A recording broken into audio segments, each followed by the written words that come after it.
Hoje eu quero falar sobre Natal, preparar o seu coração para o Natal. O que Deus tocou meu coração de pregar hoje, nessa noite, é falar sobre família. Se você abriu sua Bíblia em Mateus capítulo 2, versículo 13, levanta bem alto sua Bíblia e diga: essa é minha Bíblia. Eu sou o que ela diz que eu sou. Eu tenho o que ela diz que eu tenho. E eu posso o que ela diz que eu posso. Abrirei meu coração, deixarei a palavra de Deus entrar, e nunca mais serei o mesmo. Amém. Depois que partiram, um anjo do Senhor apareceu a José em sonho e lhe disse: levante-se, tome o menino e sua mãe e fuja para o Egito. Fique lá até que eu diga a você, pois Herodes vai procurar o menino para matá-lo. Então ele se levantou, tomou o menino e sua mãe durante a noite e partiu para o Egito, onde ficou até a morte de Herodes. E assim se cumpriu o que o Senhor tinha dito pelo profeta: do Egito chamei o meu filho. Quando Herodes percebeu que havia sido enganado pelos magos, ficou furioso e ordenou que matassem todos os meninos de 2 anos para baixo, em Belém e nas proximidades, de acordo com a informação que havia obtido dos magos.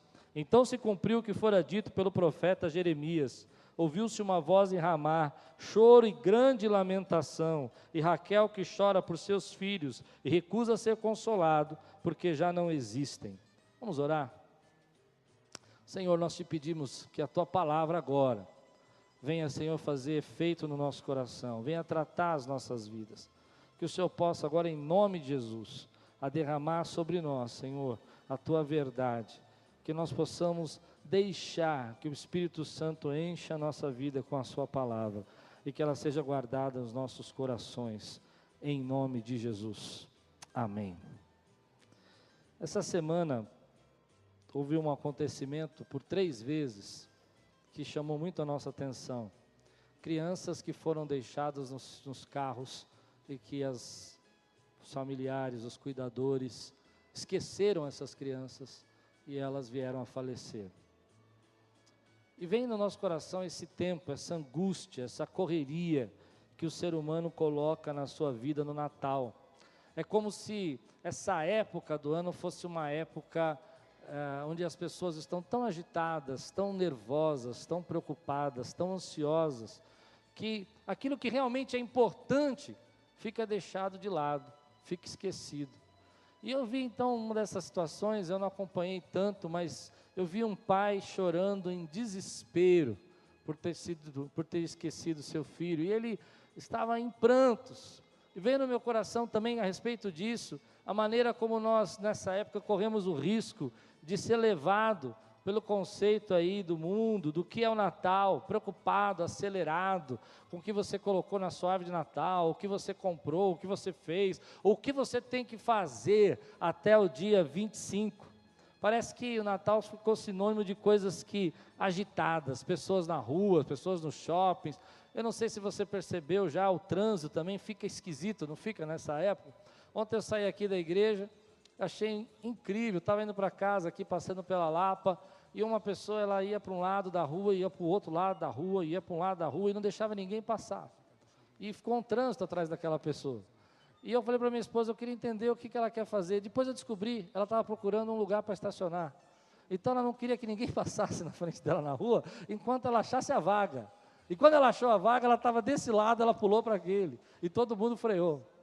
E a gente fala, onde que está a cabeça desse pessoal? Aonde está o coração desse pessoal nessa época de Natal? E eu me lembrei da história de José.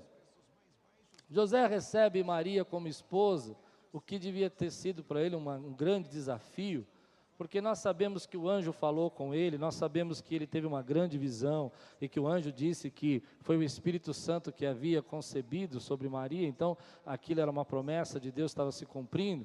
Mas é muito provável que as pessoas que conhecessem José e Maria, talvez não acreditassem nisso. É mais ou menos quando dissesse para você assim: olha, eu queria dizer para você que a Lupe está grávida do Espírito Santo. O que você ia dizer para mim?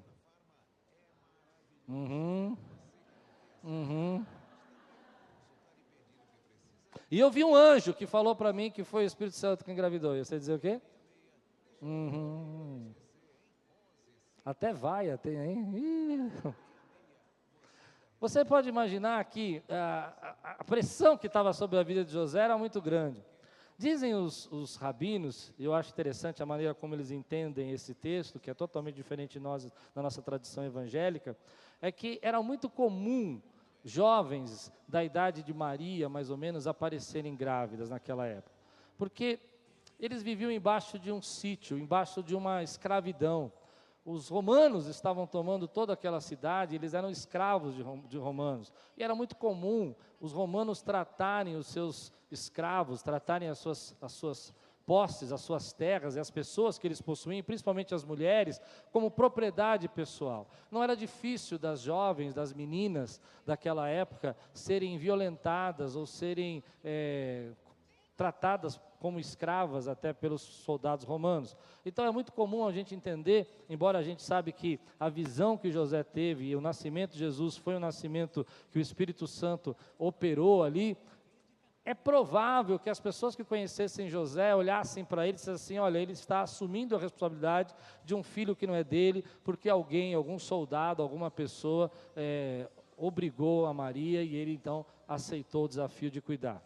Mas é interessante porque nós sabemos o lado também espiritual. O lado espiritual é que ali estava Jesus estava nascendo. E José recebe uma incumbência de ser o cuidador, de ser aquele que ia tratar, cuidar, o Filho de Deus, Jesus. E era uma incumbência, eu fico imaginando você que crê na palavra de Deus como eu, Jesus ali, você sabendo que Maria está grávida do Filho de Deus e você vai ser o responsável de sustentar, você vai ser o responsável de cuidar, você vai ser o responsável de levá-lo até o cumprimento de todas as promessas.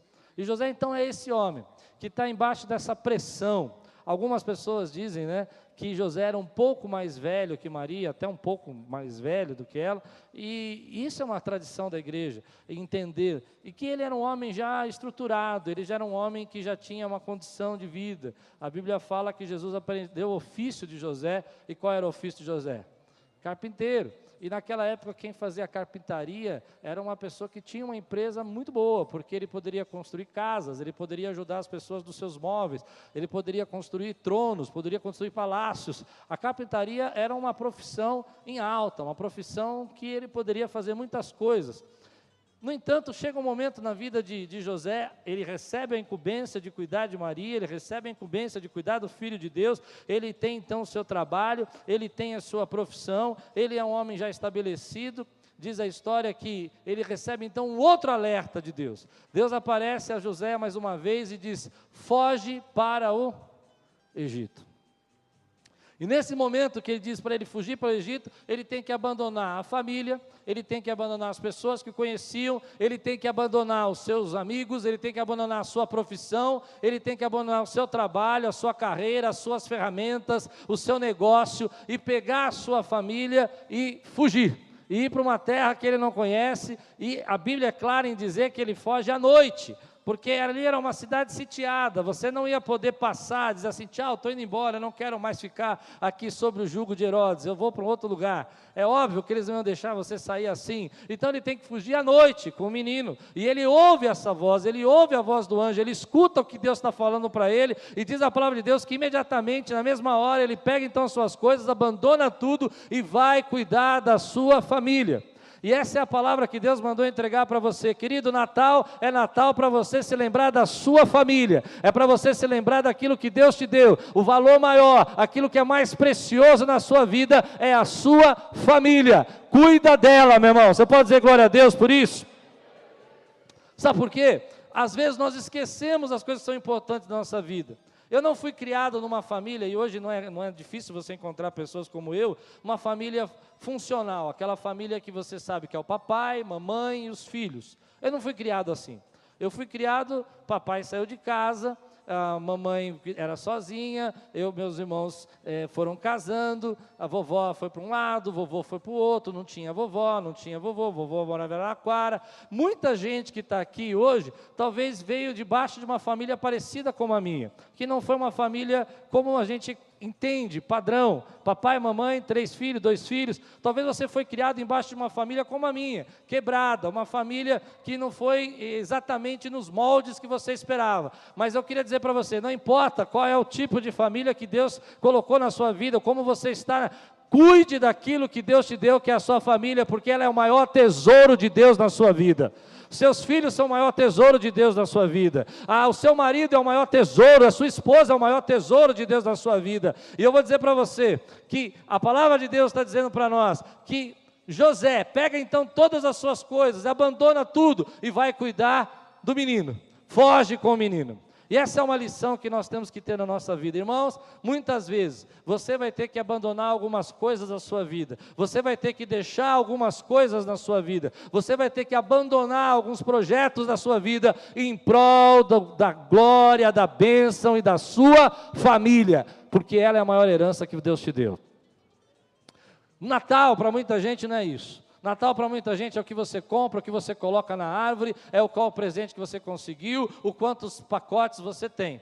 Lá em casa a gente tem uma coisa engraçada, a gente nem hábito de dar presente no Natal, a gente dá. Às vezes eu acho que a gente é até meio seco, né? Porque nós não fomos criados assim, as minhas filhas não foram criadas assim.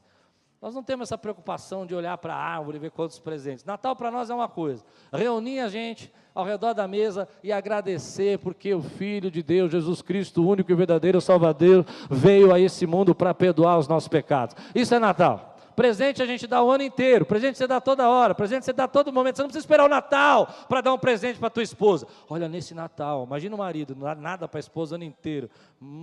Homem, vou dizer uma coisa para você, pouco generoso, para dizer pouco, né? E aí no Natal ele chega, queria te dar um presente para você, comprei um par de meias para você. É ruim, né? É ruim. Você não precisa esperar isso, meu irmão. Você não precisa viver embaixo dessa política, que agora é o momento. Eu fico espantado de ver os shoppings lotados, as pessoas se engafinhando nesse lugar. Natal é o nascimento de Jesus, então cuida da sua família, que esse é o maior presente que Deus deu para a sua vida, meu irmão. Reúna a sua família. Perdoe quem você tenha que perdoar. Libere perdão. Cuide daquilo que Deus tem colocado na sua vida. José abandona a sua carpintaria, abandona seu negócio, abandona até os seus amigos para cuidar da sua família. E às vezes nós temos que abrir mão de algumas coisas para cuidar da nossa família. Assim como pessoas hoje abandonam seus filhos nos bancos de trás do seu carro, há muitas pessoas abandonando sua família, seus filhos também, na frente do computador, na frente do videogame, na frente da televisão, na frente do playground do prédio, porque não tem tempo para cuidar da sua família. Nós não esquecemos nossos filhos só nos bancos de trás do carro. Isso é só um reflexo de mais um pouco da quando a gente esquece. A gente esquece às vezes na televisão. Assiste só mais essa vez, o 365 vezes do Rei Leão. O menino já está assim, Ratuna Matata, mas ele está lá, ele está assistindo. A gente esquece ele lá. Por quê? Porque criança dá trabalho, pessoal. Não dá trabalho? Dá trabalho. Mas é interessante que a forma como a história acontece, se você conhece um pouco da história bíblica, você sabe que Herodes, esse Herodes aqui que está sendo tratado, é um déspota, é uma personificação de Satanás, é um endemoniado. Esse homem, ele matou a família toda dele. Ele fez uma coisa incrível, ele casou com uma família de Israel, que eram nobres, que eram pessoas, heróis para o povo de Israel, e ele foi assassinando um a um dessa família, até acabar com essa geração toda. Não satisfeito, a Bíblia mesmo conta para nós, que ele pegou, porque ele tinha sido enganado pelos magos, ele pegou todas as crianças abaixo de 2 anos de idade e mandou matar. E não pense que eles chegavam assim, batiam na porta e diziam assim, por favor, entrega seu filho que nós vamos matar. Você acha que era assim? Lógico que não, eles entravam com tudo, destruindo tudo, quebrando tudo, pondo fogo em tudo, tentando descobrir se não tinha nenhuma criança escondida. Esse é o Herodes. E como a semana passada eu falei muito sobre essa questão de dar lugar ao diabo, eu vou tentar fugir um pouco disso hoje, mas não tem como fugir e não dizer para você que o inimigo até hoje procura destruir as famílias, e a nossa responsabilidade é cuidar das nossas famílias. Não tem como dizer para você que existem hoje potências, Herodes espalhados por aí, tentando cuidar, devorar, ensinar coisas aos seus filhos, ensinar e destruir a sua família.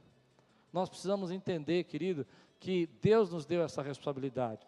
E se você quiser entender por que é a nossa responsabilidade, lembre que Jesus era o Filho de Deus, amém, queridos? Jesus era o Filho de Deus. Jesus não chegou para José e falou assim: Herodes quer matar Jesus, então nós vamos fazer o seguinte, nós vamos mandar uma milhares de anjos aí, guerreiros, com espadas flamejantes, e eles vão cercar Jesus, e vão fazer aí uma roda ao redor de Jesus. Foi assim que Jesus resolveu o problema, que Deus resolveu o problema do filho dele? Não, não foi. Ele não disse assim: olha, vamos fazer o seguinte, nós vamos fazer, quando Herodes chegar perto, ou os guardas chegar perto, nós vamos fazer como aconteceu na palavra de Deus, eles vão ser cegados, eles não vão encontrar Jesus. Sabe como é que Deus resolveu o problema? Ele deu um simples aviso a José: José, cai fora. José, sai daí, foge. E eu acredito que é dessa maneira que muitas vezes o Espírito Santo fala conosco. Ele chega para você e diz assim: filho, cuidado, você está entrando no lugar que vai roubar a sua família. Mãe, vai dar uma olhadinha que teu filho está fazendo na internet. Ele não vai chegar para você um anjo, vai chegar um exército, ele não vai colocar lá o anjo cortador da internet, sabe? Acabei de inventar esse anjo, se não tem, devia, né? Aí ele chega lá e pá, corta o fio da internet lá e todo mundo é salvo, liberto da... Não foi boa essa também? Vai, gente, ajuda. Não tem, meu irmão. A única coisa que tem é um aviso do Espírito Santo no seu coração, dizendo para você: olha, cuidado com o que você está fazendo, cuidado, é hora de você fugir, é hora de você parar, é hora de você abrir mão, é hora de você deixar um pouquinho de lado esse negócio. Essa conversa está indo longe demais. Essa conversa está se estendendo. Olha, você percebe que você está muito distante, precisa voltar, e o Espírito Santo vai incomodando o coração do crente, vai incomodando o coração daquele que crê, vai incomodando o coração daquele que tem o Espírito Santo, para que ele possa te alertar, meu irmão, para que você cuide daquilo que é o melhor tesouro da tua vida, que é a tua família.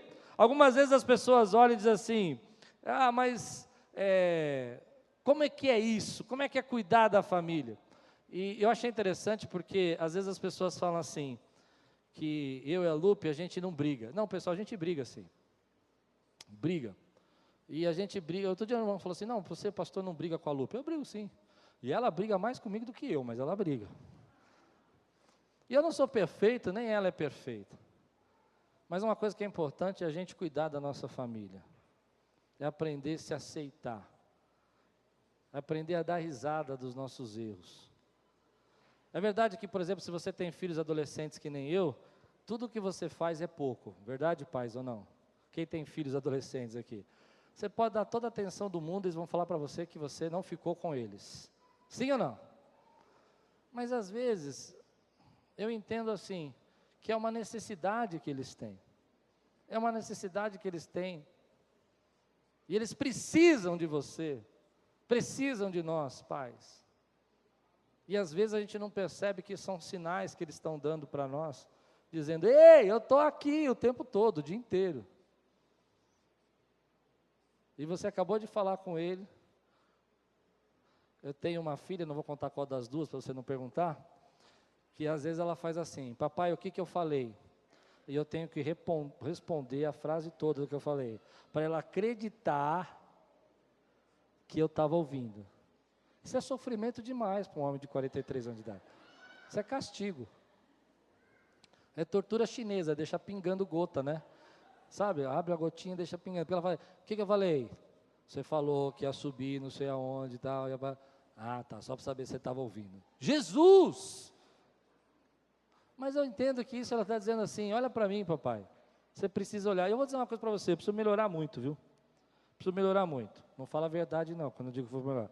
Irmãos, acabei de falar que preciso melhorar, ela falou verdade. Eu sei que era outra coisa. Pessoas esquecem seus filhos no carro, pessoas esquecem seus filhos na casa, na televisão, e esquecem de defender a sua herança, são a herança do Senhor. Sabe o que eu acho interessante nesse texto? Que a palavra de Deus vem sobre a vida de José, foge para o Egito, e a palavra de Deus diz para nós que naquela noite ele pegou as coisas e foi embora.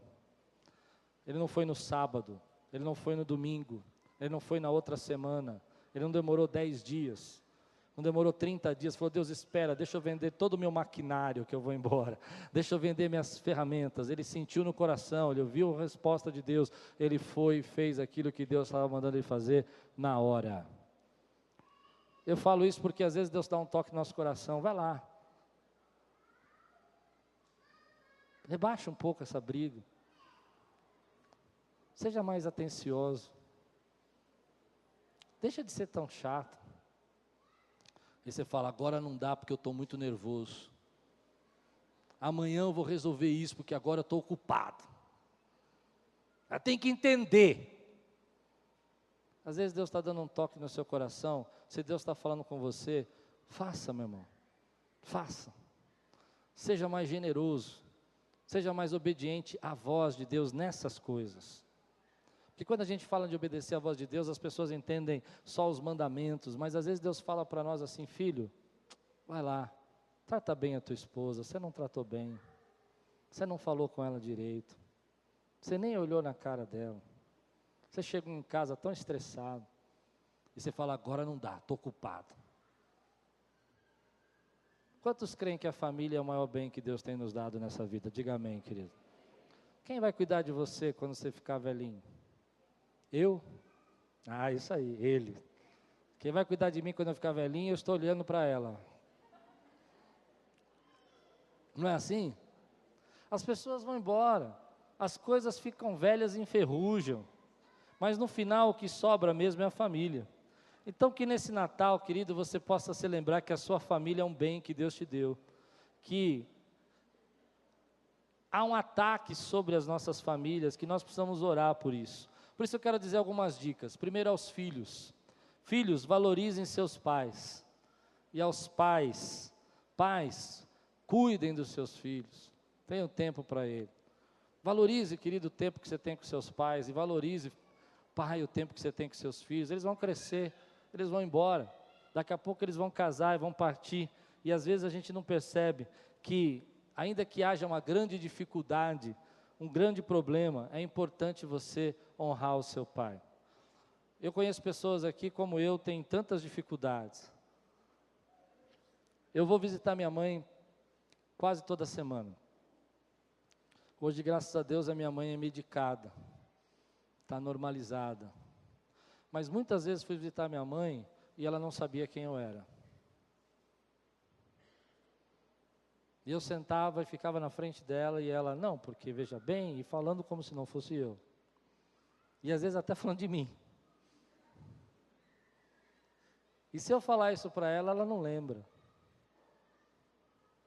Mas ela jamais deixou de ser minha mãe. E ela nunca vai deixar de ser minha mãe. Os nossos pais não precisam ser perfeitos. Eles nem são perfeitos, eles são pessoas como nós, que passam por fases da vida como a gente. Alguns com insegurança, com medo, com pensamento, como que vai viver a sua velhice, como é que vai passar, não é assim? Seres humanos, que têm sofrimento, têm sentimento, que têm tristeza. E às vezes nós como os filhos não conseguimos enxergar, os jovens principalmente não conseguem enxergar. Meu pai era uma pessoa muito engraçada, já faleceu. Mas meu pai, se você ligasse para ele num dia bom, ele te atendia e dizia assim: oi filhão, meu garoto, meu querido, meu amado filho e tal. E eu: opa, hoje é um dia bom. Mas se eu ligasse, às vezes no mesmo dia ou no dia seguinte, podia acontecer dele bater o telefone na minha cara. Por exemplo, se eu ligasse no dia seguinte: e aí pai, tudo bem? O que você quer? Por que você está me ligando de novo? Assim. Aí eu fazia o seguinte: pai, desculpa aí, amanhã eu ligo de novo. Desligava. Porque eu sabia que aquele dia, mas ele nunca deixou de ser meu pai. Honre, querido. Honre enquanto ele está perto de você. Um grande erro dos pais, o segundo conselho que eu queria dar para as nossas famílias, é o grande erro dos pais que eu escuto muito aqui na igreja, é assim: eu não quero que o meu filho passe pelo que eu passei. Olha, esse é um dos maus da nossa sociedade. Você que é pai, tome cuidado com essa frase. Seu filho precisa aprender a sofrer, precisa aprender a passar dificuldades. Não adianta você criar toda a sua dor. Se você não acredita no que eu estou falando, tem um professor que ele chama Sérgio Capelato, que é um professor da USP, ele tem um vídeo no YouTube, assista lá que ele vai falar melhor que eu sobre pais que não têm limites, que não deixam seus filhos passar por dificuldade. E uma das coisas que ele diz na palestra dele que me chamou a atenção muito, é que o pai que não coloca assim, não deixa o filho passar por dificuldades, cria psicopatas. É mais ou menos o seguinte: antigamente, quando a nossa mãe falava para a gente, filhinho, eu estou cansado, mamãe não vai levar você passear, a gente ficava com dor no coração, sentia culpa, não é? Porque a mamãe estava cansada, e é um sentimento de sentir a dor da mãe, de compaixão. Hoje você chega para uma criança e você diz, filhinho, eu não vou levar você no shopping, porque o shopping está lotado, não dá para estacionar. Ele fala, eu quero, eu quero, eu quero. A mamãe está cansada, a mamãe trabalhou, não aguenta mais, mas você tem que ir, você prometeu. E aí a mamãe faz o quê? Vai, e a mamãe leva, e quando a mamãe leva, ele sente um prazer da sua dor, ele é quase um pequeno psicopata, ele diz, eu sou amado por ela, o sofrimento dela me causa amor. Não sou eu que falo isso, não vou defender essa tese aqui, se você quiser conhecer, você procura, você vai achar, tem um livro muito bom dele, que é Limites. Ele fala sobre limites às crianças, não é limite no sentido de só horário, mas é limite, por exemplo, crianças que aos 12 anos de idade estavam viciadas em drogas, porque seus pais diziam para os filhos, desce, vai brincar no playground, e a criança descia às 6 da tarde, 4 da tarde, voltava às meia-noite, com 12 anos de idade, e o menino começou a ter uns tremelique na cama, e ele conta uma história, porque ele é psiquiatra, foi levado ao psiquiatra e começou a analisar o que esse menino tinha, qual era a doença. Quando ele olhou para o menino e falou, isso não é doença, isso é droga. E os pais não viram que ele estava drogado. O que eu quero dizer é que, às vezes, cuidar não é dar só dar presente, só dar coisas. Cuidar não tem muitas vezes até com dar. Cuidar tem a ver com estar junto. Seu filho só vai aprender a ter caráter se ele andar com você. Você recebe essa palavra agora? Eu via meu pai uma vez por semana, meu irmão. Era muito difícil, porque às vezes ele não via nem toda semana. Mas aquela 1 hora por dia que eu passava com meu pai, 1 hora e meia, ele passava caráter. Ele chegava para mim e falava assim, por exemplo, um garçom não pegava o troco, ou não trazia o troco, ou trazia o troco errado. E ele olhava para mim e dizia assim, pegadinha do meu pai, o que você vai fazer? E eu dizia assim, opa, 12 anos, né, 13 anos, 11 anos, 8 anos, é tudo nosso, vamos gastar em sorvete. Meu pai olhava para mim e falou assim, é certo isso? Você já pensou que ele vai pagar do bolso dele? Fazia eu voltar lá e devolver, na padaria, andar 2 quadras para devolver. Depois ele ia perguntar lá para a padaria se eu tinha devolvido. Uma vez eu lembro, com 5 anos de idade, deixei o saquinho do leite cair no chão. Vocês nem conhecem saquinho de leite aqui, os jovens, né? Conhece saquinho de leite? Eu tinha que buscar o saquinho de leite, eu deixei cair no chão. Pá! 5 aninhos de idade, cheguei para minha casa e falei assim, mamãe, esqueci de comprar o leite. Estourou, né, o saquinho. E ela, é, filho? É. Tá bom, então vamos voltar juntos lá, porque ele não deu o troco errado, ele cobrou o leite, vamos lá pedir o leite para ele. E aí, o que você faz? Olha o pezinho. Não é? É para nunca mais, meu irmão. É para nunca mais. Então, não é cuidar, não é dar tantas coisas, não é dar só o que você não teve. Cuidar é você estar junto, cuidar é você andar junto. Uma das coisas que nós precisamos deixar para os nossos filhos, querido, isso é cuidar, é um legado espiritual. Hoje eu vejo, por exemplo, não só para os nossos filhos, mas para a nossa família. Por exemplo, qual é o legado, marido, que você deixa espiritual para a sua esposa? Vamos mudar de assunto? Qual é o legado que eu estou deixando para minha filha? Eu já contei essa história uma vez. Minha filha um dia chegou para mim e falou assim, papai, por que você não ora? E eu tinha o hábito de chegar no escritório em casa, trancar a porta sentar e começar, eu gosto de escrever minha oração. Toda vez que minha filha abria a porta, ela falava assim, papai, o que você está fazendo? Eu estou trabalhando. Na verdade, eu estava orando. Muitas vezes eu estava orando. Mas ela trabalhando para ela ir embora rapidinho. E um dia ela falou assim para mim, papai, por que você não ora? Eu fiz, como assim? Lógico que eu oro. Eu nunca vi. Eu só vejo o celular no escritório trabalhando. Qual é o legado que nós estamos deixando? Eu creio. Quantos creem que nós temos que dar boas escolas para os nossos filhos aqui? Eu creio. Pode dizer amém por isso? Quantos creem que nós temos que dar a melhor educação que nós puder, inclusive línguas, o que a gente puder? Diga amém por isso. Mas eu quero fazer uma pergunta, como cristão, nós temos que deixar um ensinamento cristão para os nossos filhos? Posso ouvir um glória a Deus por isso, meu irmão? Deus derrama essa unção sobre a sua vida, sobre a sua família, porque a sua família é uma família bendita no nome do Senhor Jesus. Enquanto Satanás quer destruir a sua casa, Deus está construindo a sua casa. Se não houvesse pessoas na minha vida que me ensinaram o caminho, eu não estaria aqui hoje, meu irmão. Meu irmão, não estaria. Se não fosse o Espírito Santo de Deus tratando na minha vida, gente que foi colocada por Deus, pessoas da minha família que foram ensinando a palavra, não estaria aqui, meu irmão. Você precisa entender que o maior legado que eu posso deixar para minhas filhas é que elas sejam salvas, que elas sejam cristãs. E sabe como é que seu filho vai ser convertido? Quando ele vê em você conversão. Verdade. Se ele não vê em você conversão, ele não vai ser convertido. Concorda com isso ou não? Por quê? Porque os nossos filhos aprendem com aquilo que vem. Esse ano eu achei muito legal o Natal lá em casa. Filha de nerd, nerdinha é, né? O presente do Natal das minhas filhas foi o quê? Livros. O que vocês querem ganhar de Natal? A maior quantidade de livros que o senhor puder me dar. Fiquei olhando e falei assim. Sabe o que é isso? É o que elas veem. Os filhos vão copiando o que veem os seus pais fazer. Não adianta você dizer para eles assim, vai orar, menino. Eles não veem você orar. Vai ler, menino. Eles não veem você ler. Quero dar um recado para os jovens. Quantos jovens nós temos aqui? Levante a mão, bem jovens aí. Um recado triste, mas que eu até pensei em riscar da minha pregação aqui, mas eu quero dar. Jovem, olha para mim. Seus pais não vão viver para sempre. Você não ouviu? Quando a gente é jovem, a gente não tem uma sensação que nossos pais vão viver para sempre? Concorda com isso ou não? Quanto mais jovem a gente é, mais a gente acha que nossos pais vão viver para sempre. E os nossos pais não vivem para sempre. E às vezes o tempo que você tem com seu pai é agora. Libera perdão para ele. Tem jovens aqui que seus pais são viciados em droga. Eu sei. E que isso traz uma dor no coração tremenda. Mas libera perdão para o seu pai. Ele já carrega um peso demais na vida dele.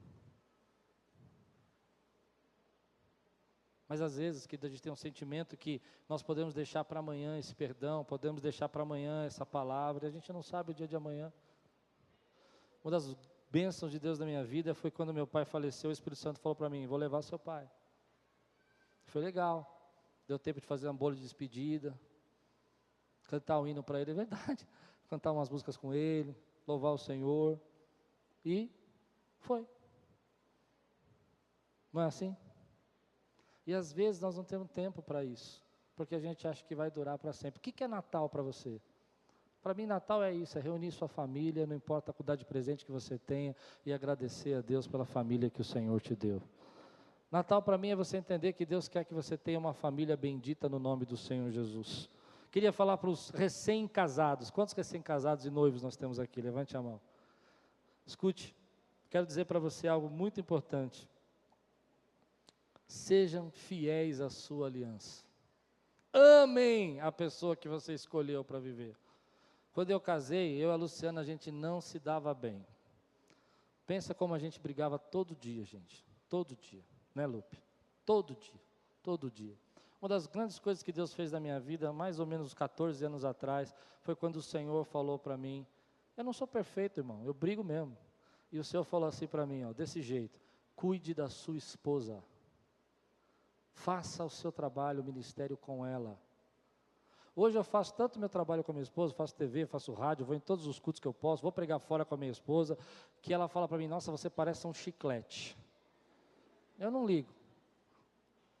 Tenho prazer de levar minha esposa nos congressos, nas pregações que eu faço fora. Fui o primeiro pastor na rádio a fazer pregação com a esposa. Assentado do lado da esposa assim, ficar fazendo programa de rádio com a esposa. Me lembro que na época disseram, isso é fake, ele está fazendo isso só para aparecer. Verdade, falaram isso. Mas eu quero deixar uma lição para você. Jovem casado, cuide da sua esposa. Muitas pessoas vão tentar roubar a sua família, muitas circunstâncias vão tentar roubar a sua família. Noivos, a fidelidade já começou para vocês há muito tempo.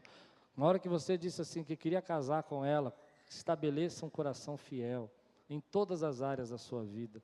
Seja fiel. A família precisa ser protegida desde o começo. Desde o começo, quantas vezes nós estamos visto aí casais passando por dificuldade, por problemas, logo no começo do casamento, porque estão presos a traições virtuais. Parece que o jovem acredita que trair virtualmente não é traição. Não é? Virtual ou não é traição. Cuide da sua esposa. Esposa, recém-casada, ame o seu marido. Não tenha medo de amá-la. Nós que somos casados aqui, quantos casados nós temos aqui? Levante a mão aqui, ó. Ô glória, de manhã tinha menos. Deixa eu dizer para você, seja generoso à sua esposa, marido. Esse negócio de dar presente só no Natal não está com nada, rapaz. Ainda você quer dar um jogo de panela no Natal, me poupa. Ainda fala para ela, olha aqui, está de promoção isso aqui. Não é isso não, mano. Você não entendeu, não entendeu. Cuide. Esposa, seja generosa com seu marido, escute. Às vezes, esposa, e as mulheres sabem mais disso do que os homens. Eu acho que eu vou falar isso para os homens, não para as mulheres. Homens, às vezes para cuidar da sua família, você precisa abrir mão de algumas coisas. Você tem que abrir mão, meu irmão, é duro. Quando você era solteiro, você podia fazer as suas solteirices. Quem foi aqui solteiro sabe do que é solteirices. Né? Agora você precisa cuidar da sua esposa. E aí você começa a dizer, não, mas ela está me sufocando. É isso mesmo que ela tem que fazer, tem que sufocar mesmo, é isso aí. Pronto. Hoje eu não tomei o meu remédio. É isso que você quis casar. Eu acho incrível como é que tem gente que quer casar e quer manter criança. 36 anos com cabeça de 17. Amor, fica aí que eu vou jogar só mais 3 horinhas de videogame. Casou, meu irmão. Cuida. Cuida. Recebe essa palavra na sua vida? Isso é Natal, meu irmão, é cuidar da tua família, reunir tua família ao redor da mesa e dizer assim, obrigado, Jesus, por essa esposa. Aliás, toda vez que você orar pela sua esposa, você que é recém-casado, agradeça a Deus pela mulher que Deus te deu, porque, vou dizer, foi bênção de Deus para a tua vida. É muito importante a gente entender que a nossa família é uma herança do Senhor. Estou terminando, só mais uma. Quero falar para os solteiros, viúvos e divorciados. Cadê vocês? Levante a mão. Levante a mão. Glória a Deus. Deus ama você. Deus ama a sua vida. A minha sogra tem uma história interessante. Quantos anos? 74? 73 anos. Dona Leni, pastora Leni. Ela ficou viúva. E ela falava assim para a gente, eu lembro uma vez que ela veio aqui na igreja, não sei quem antes era da igreja, e o Espírito Santo me tocou de fazer uma oração para quem queria casar naquele ano. E ela veio correndo lá do fundo, porque ela creu. E ela saiu, Klaus, eu. Coisa de sogra mesmo, né? Aí veio, subiu, eu falei, Jesus, o que é isso? Vamos orar, escute. Ela começou a fazer um projeto de esculpir madeira, lá em Rio das Ostras, onde ela mora. Esse é o neto dela, se manifestando lá. Talhar madeira, fazer coisas, obras de arte, assim, né? Talhar. Ela é muito artística, né? E ela olhou para o lado assim, do outra mesa, do outro ladinho assim, um senhorzinho, boa pinta, gente. Eu fui conhecer ele ano passado, boa pinta. O seu Walter, gente boa. Gente boa. Ah, o Lucas conhece o seu Walter lá, olha lá. O pessoal aqui da igreja já conhece, já foi tudo para a casa dele em Rio das Ostras. Por isso que ele é gente boa, né, Lucas? E aí, Ela olhou para ele olhou para ela, e assim os olhozinhos piscaram. E saiu no jornal da cidade.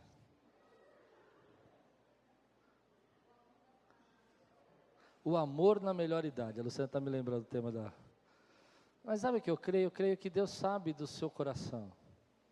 Sabe qual é o nosso erro, às vezes, quando a gente está solteiro, quando a gente é viúvo, quando está divorciado? É não confiar que Deus conhece o desejo do nosso coração. Deus sabe, querido, da sua solidão. Não adianta você sair com as suas próprias forças e ficar procurando como se fosse uma agulha no palheiro, né? Tentando achar, ou fazendo loucura para achar, porque você vai achar só coisa ruim. Você precisa colocar a tua vida no centro da vontade de Deus. Porque a palavra de Deus fala, deleita-te no Senhor e Ele satisfará o desejo do seu coração. Ele sabe que você precisa. Deus sabe, querido. E quando você se aproxima diante de Deus, quando você se entrega a Deus, Ele vai trazendo aquela pessoa. Quando você se afasta de Deus, você se afasta da presença de Deus, eu não duvido que você encontre alguém, mas é bem provável que você encontre alguém. Mas eu quero dizer que Deus tem a pessoa para você. Tem a pessoa que Ele sabe que é a sua necessidade, que é o seu coração. Ore por isso. Algumas pessoas não oram por isso. Tem vergonha de pedir a Deus uma pessoa. Não tenha não. Eu pedi uma baixinha, bonitinha, inteligente, morena, e aí? Está aí, do jeito que eu pedi. Mamãe falava assim com 12 anos de idade, Cláudio, você é um menino meio elevado. Vamos começar a orar desde agora para sua esposa, para Deus mandar, porque vai ser difícil para você. Mamãe falava assim. Então com 12 anos ela falava assim, pega o caderninho, tinha um caderninho, escreve lá como é que vai ser sua esposa, escreve todos os detalhes aí, veio de jeitinho. Deus sabe do coração. Outra coisa que você precisa entender, solteiro, é que essa fase que você está vivendo tem as suas oportunidades, não sou eu que falo, o apóstolo Paulo fala em 1 Coríntios capítulo 7, que ser solteiro tem algumas vantagens. Ele diz que uma delas é que você tem menos preocupação, você tem menos responsabilidade. Eu diria uma outra mais para o lado do Natal, você tem menos presente para comprar no Natal. Então você vai ter que comprar, por exemplo, eu tenho que comprar da minha filha, da minha esposa, e da minha outra filha, e mais do amigo secreto, e mais de algum parente. Você só precisa comprar o que você quiser. A não ser que você tenha um monte de afiliado, né? Mas se você não tiver... Então tenha suas vantagens. Aproveite esse momento que Deus está te dando. Viva esse momento, mas viva na presença de Deus. Uma outra vantagem de você ser solteiro é que você pode se entregar ainda mais na presença do Senhor, pode participar ainda mais dos projetos de Deus. Eu conheço uma missionária, muitos anos atrás, ela me evangelizou, foi através dela que eu me converti, e ela quando mais ou menos aos 40 e poucos anos de idade, ela foi para a África, e eu tive um encontro com ela antes dela ir para a África, e ela disse assim para mim, o Senhor falou que eu vou para a África, e eu vou. Eu disse amém, eu disse, e lá eu vou conhecer o meu marido. E eu entendi, porque até agora eu não conheci, porque é de lá, não é daqui. E ela foi. E quando ela chegou lá, ela encontrou o seu marido. Ela casou, teve filhos com ele. E a vida continuou. Depois de alguns anos, muitos anos depois, o marido dela veio a falecer. Olha que vida difícil dela.